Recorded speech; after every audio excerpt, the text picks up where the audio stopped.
Shalom and good evening. This is TV7 Israel News broadcasting to you from Jerusalem. And in today's top stories, amid efforts by the United Kingdom to reach an agreement aimed at solidifying London's independence from the European Union, British-Israeli relations are on the rise, with Britain's exports to Israel growing by an outstanding 75% in 2018 compared to the same period of last year.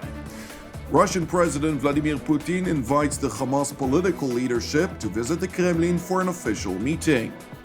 The United Nations held an official Solidarity Day for the Palestinians, during which the world body's Secretary-General Antonio Guterres says it reminded everyone of the incomplete task of establishing a Palestinian state. While the United Kingdom is faced by a series of domestic and international challenges amid efforts to fulfill its 2016 Brexit referendum mandate, which demands an official departure from the European Union, alternative global markets are viewing the tough British-EU negotiations as a time of fiscal instability that allows for new, attractive trade agreements to emerge.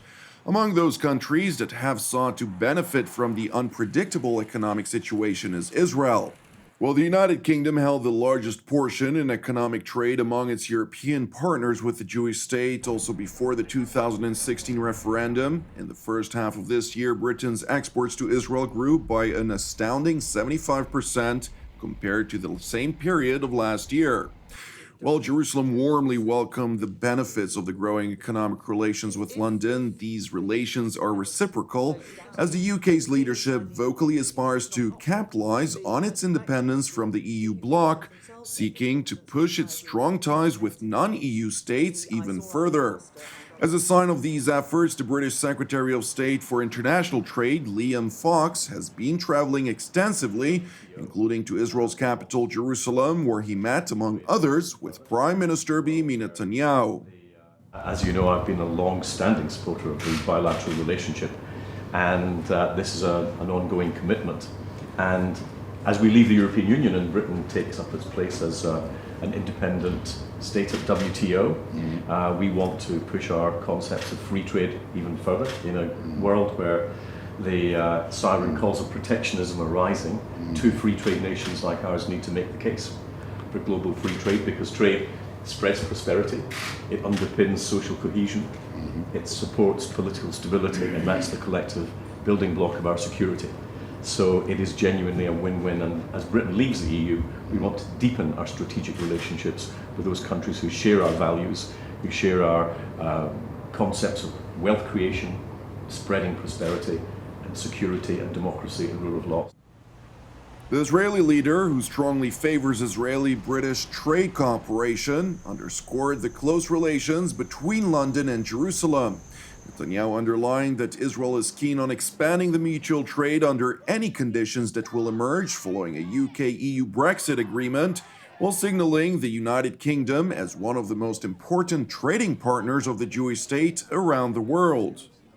You've been a great friend and a great champion of our friendship and our close relationship that I think has worked in many ways economically, in terms of security, in terms of protecting our common values. We want to make sure that we continue to expand our mutual trade under all conditions. I leave those conditions to you. But I think that there's a clear trajectory of increase in balanced trade between the two of us. We each get the benefits, and it's growing and growing and growing. Britain is, in fact, our largest trade partner in Europe, one of our most important trading partners in the world, and we value the friendship, we value the prospects for the future. So in that spirit, I welcome you here. Oh, thank you again. While the United Kingdom continually seeks to bolster its relations with Israel, its neighboring Ireland has taken a series of measures that sever relations with the Jewish state. The latest move took place yesterday after the Irish Senate voted for a bill that seeks to boycott Israeli products that are manufactured on what it views as disputed territories, including the West Bank and East Jerusalem. 30 Irish senators voted in favor of the bill, while 12 opposed. Final approval of the bill in the Dublin Senate, which was sponsored by Senator Francis Black, requires further proceedings. It is important to underscore that anyone who will break the proposed law and decides to purchase goods from disputed territories in Israel could face up to 5 years in prison. The Irish government, however, voiced its disapproval of the bill and underscored in a statement that EU laws do not allow an EU member state to decide for itself with which states it can have economic relations. Meanwhile, in response, Israel's Strategic Affairs Minister Gilad Erdan called the Irish Senate's vote a disgrace and said that the bill was tainted by anti-Semitism. He further accused the Irish Senate of providing tailwind to the deplorable anti-Israeli boycott organizations that maintain ties with terror groups and cynically exploit the term human rights for the purpose of spreading hatred and intensifying the Israeli-Palestinian conflict. Minister Erdan further stressed that if this bill is passed, Israel will act to expose all of its promoters and advancers and will also act to legally prevent it from being implemented in keeping with international laws of commerce and in keeping with American legislation. It is important to point to the fact that Francis Black, the Irish senator who introduced the bill, had previously signed a letter that called for a boycott of all Israeli goods and services, including those from territories that are not considered by the international community as disputed.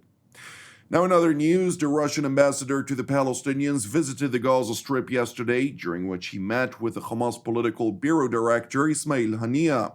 According to several statements by the Islamist Hamas and the Kremlin source, the Russian ambassador provided Haniyeh with an invitation from President Vladimir Putin to come to Moscow for an official meeting. That said, no details were given as to when the meeting would take place. It is important to note that in contrast to the United Nations, the United States, and the European Union, Hamas is not defined as a terrorist organization by the Kremlin, which holds periodical meetings with Hamas officials over the situation in the Palestinian enclave since Hamas won the last democratic election for the Palestinian Authority in 2006. Now, with regard to the ongoing conflict in Israel's northern neighbor, the 11th round of the Syrian talks in Astana started yesterday, focusing on forming a constitutional committee and discussing the parameters of Syria's constitution, as well as the situation of the demilitarized zone in Syria's northern Idlib province. The delegations from both the government and opposition were present at this round of talks, joined by the United Nations Special Envoy for Syria, Staffan de Mistura, as well as representatives from Russia, Turkey, and Iran, which are considered to be the guarantor states of the Astana negotiations.